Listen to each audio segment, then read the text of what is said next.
Hello' student, মই আজি তোমালোকক দশম শ্ৰেণীৰ কেইটামান MCQ প্ৰশ্নৰ উত্তৰ দিম ছায়েন্সৰ। তোমালোকে এই MCQ প্ৰশ্নৰ উত্তৰকেইটা ভালদৰে মনোযোগ দি শুনিবা। গতিকে পৰীক্ষাত তোমালোকৰ যিহেতু MCQ প্ৰশ্ন আহিব, গতিকে এই প্ৰশ্নকেইটাই তোমালোকক কিছু সহায় কৰিব পাৰে। গতিকে তোমালোকে MCQ প্ৰশ্নকেইটা চাবা বুলি আশা থাকে। লগতে তোমালোকে যদি এই চেনেলটোলৈ নতুনকৈ আহিছা, তেতিয়াহ'লে চেনেলটো ছাবস্ক্ৰাইব কৰি ল'বা। লগতে তোমালোকৰ বন্ধু বান্ধৱীৰ যাতে সহায়ক হয়, তাৰ বাবে তোমালোকে ভিডিঅ'টো আনলৈ অৰ্থাৎ বন্ধু বান্ধৱীলৈ শ্বেয়াৰ কৰিবা। লগতে আৰু এটা কথা কৰিবা, তোমালোকে যদি কিবা বুজি নোপোৱা থাকা তেতিয়াহ'লে কমেণ্টত মোক জনাবা। মই ইয়াৰ আগত তোমালোকক বিজ্ঞানৰ কিছু প্ৰশ্নৰ উত্তৰ দি আহিছোঁ, পাঠ কিছু আলোচনা কৰিছোঁ। ঠিক তেনেকৈ অংকৰ MCQ প্ৰশ্ন মই বহুতকেইটা দিয়া হৈছে। তোমালোকে মোৰ চেনেলটো যদি ছাবস্ক্ৰাইব কৰি লোৱা, তেতিয়াহ'লে সেই MCQ প্ৰশ্নবিলাকৰ উত্তৰ তোমালোকে পাব পাৰিবা। গতিকে চেনেলটো ছাবস্ক্ৰাইব কৰি ল'বা। লৈ উঠি তাত ক্লাছ 10ৰ MCQ কুৱেশ্যন এণ্ড এনচাৰ বুলি আছে, সেয়া তোমালোকে চাই ল'বা। এতিয়া মই কেইটামান কি কৰিম, MCQ প্ৰশ্নৰ তোমালোকৰ আলোচনা কৰিম। প্ৰথমতে হ'ল তলৰ বিক্ৰিয়াবোৰৰ বাবে কোনটো উক্তি শুদ্ধ।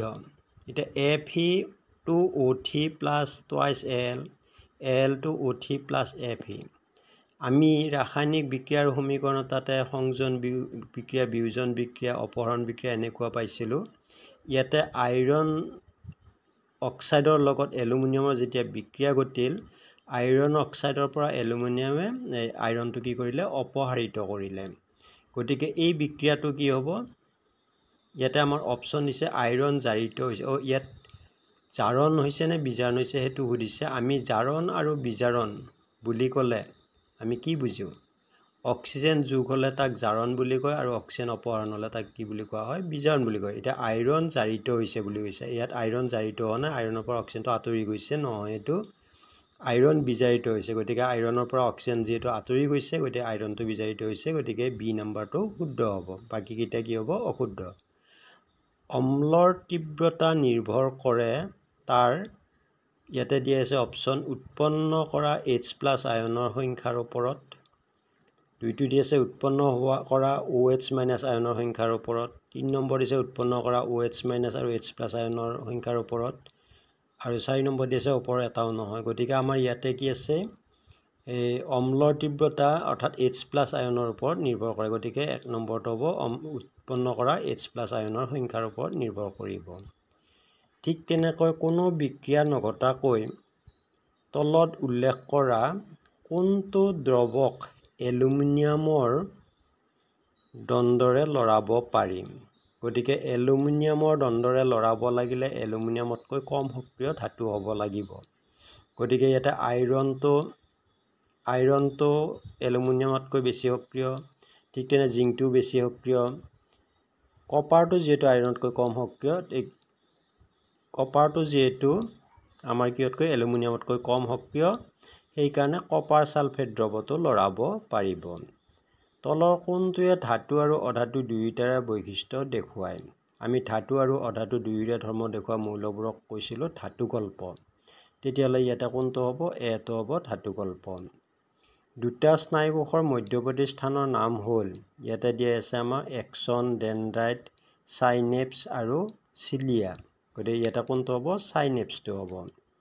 ঠিক তেনেকৈ আমাৰ অগ্নাশয় অন্তঃস্ৰাৱী অংশৰ পৰা ক্ষৰিত হৰম'ন, এতিয়া ইয়াৰে কি দি আছে, ইনচুলিন দি আছে, টাইলিন দি আছে, ইষ্ট্ৰজেন দি আছে আৰু পেপচিন দি আছে। গতিকে ইয়াৰে কোনটো হ'ব, পেপচিনটো হ'ব। গতিকে এইকেইটা প্ৰশ্ন আমি ইয়াৰে দিলোঁ। তাৰপিছত মই আৰু কেইটামান দি আছোঁ তোমালোকক। এটা দ্ৰৱই ৰঙা লিটমাছ নীলা কৰিছে, ইয়াত pH-ৰ মান হ'ব পাৰে। pH তাৰমানে আমাৰ ৰঙা লিটমাছ যদি নীলা কৰে তেতিয়াহ'লে এইটো ক্ষাৰ হ'ব।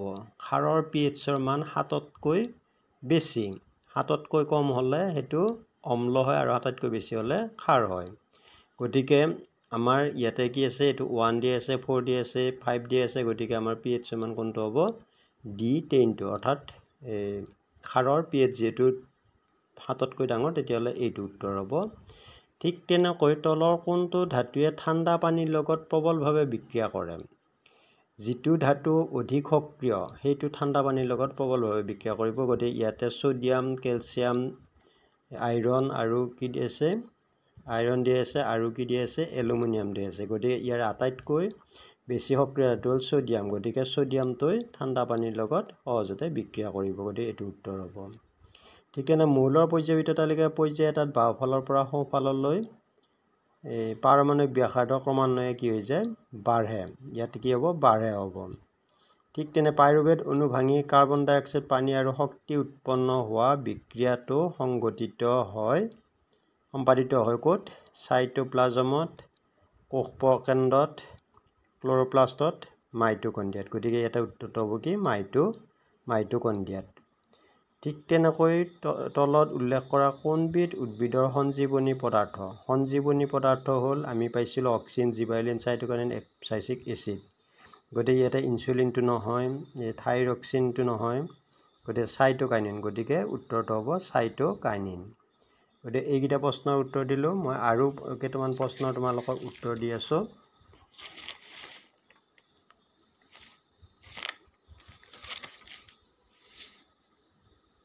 ইয়াতে দিয়া আছে Fe2O3 plus twice Al Al2O3 plus Fe এটুত কি আছে ওপৰ বিক্ৰিয়াটো এটা উদাহৰণ এটা সংযোজন বিক্ৰিয়া উদাহৰণ এটা দ্বিঅপহৰণ বিক্ৰিয়া উদাহৰণ এটা বিয়োজন বিক্ৰিয়া উদাহৰণ এটা অপহৰণ বিক্ৰিয়া উদাহৰণ গতিকে ইয়াত আমাৰ কোনটো হ'ব অপহৰণ কাৰণ আইৰন সালফেট আইৰন অক্সাইডৰ পৰা এলুমিনিয়ামে কি হৈছে আইৰনটো অপসাৰিত কৰিছে গতিকে এটো অপহৰণ বিক্ৰিয়াৰ উদাহৰণ এটা দ্ৰৱই গুৰি কৰি লোৱা কণীৰ খোলাৰ সৈতে বিক্ৰিয়া কৰি এটা গেছ উৎপন্ন কৰে গেছটো চূণ পানী খোলা কৰে দ্ৰৱটোত থাকে কি থাকে এটা সোডিয়াম ক্লোৰাইড দি আছে হাইড্ৰক্লোৰিক এসিড দি আছে লিথিয়াম ক্লোৰাইড দি আছে আৰু পটাছিয়াম ক্লোৰাইড দি আছে গতিকে হাইড্ৰক্লোৰিক এসিড হ'ব ঠিক তেনেকৈ নেক্সট দি আছে পাইৰুভেট অণু ভাঙি কাৰ্বন ডাই অক্সাইড পানী আৰু শক্তি উৎপন্ন হোৱা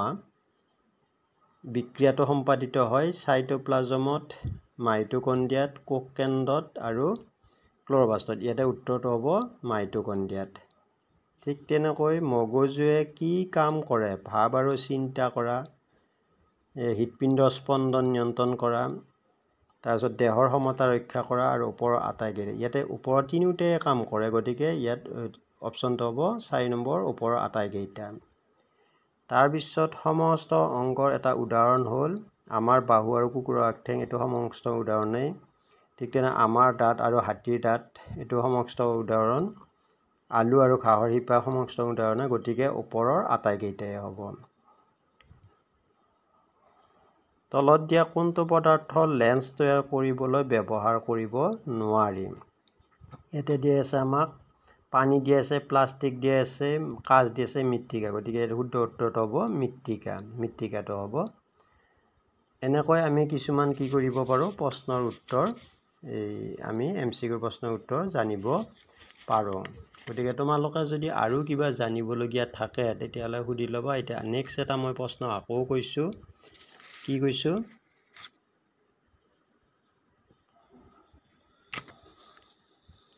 এখন গোলাকাৰ দাপোন আৰু এখন ক্ষীণ গোলাকাৰ লেন্সৰ প্ৰত্যেকৰে ফকাস দৈৰ্ঘ্য -15 সেমি দাপোন আৰু লেন্সৰ প্ৰকৃতি কেনেকুৱা হ'ব পাৰে বুলি কৈছে আমি এটা কথা জানো অবতল দাপোনে হওক বা অবতল লেন্সে হওক ফকাসটো সদায় ঋণাত্মক গতিকে দুইখন কি হ'ব অবতল হ'ব গতিকে 1 নম্বৰটো শুদ্ধ হ'ব ঠিক তেনে চকুৰ কি অংশৰ ক্ৰিয়াৰ বাবে লেন্সৰ ফকাস দৈৰ্ঘ্যৰ পৰিৱৰ্তন হয় ইয়াতে উত্তৰটো হ'ব চিলিয়াৰি চকুৰ মণি দি আছে অক্ষিপট দি আছে চকুৰ পতা দি আছে চিলিয়াৰি দি আছে গতিকে চিলিয়াৰিটো হ'ব তাৰপিছত আমি ব্যৱহাৰ কৰা শক্তিৰ সৰহসংখ্যক উৎসৰ শক্তি হ'ল সঞ্চিত সৌৰ শক্তি গতিকে তলৰ কোনটো সৌৰ শক্তি আধাৰিত নহয় ইয়াতে কি আছে নিউক্লিয় শক্তিটো তাৰ কোষ বিভাজনত সহায় কৰা হৰম'নবিধ হ'ল অক্সিন সাইটোকাইনিন জিবাৰলিন আৰু এপসাইচিক এসিড গতিকে ইয়াতে কোনটো হ'ব সাইটোকাইনিন হ'ব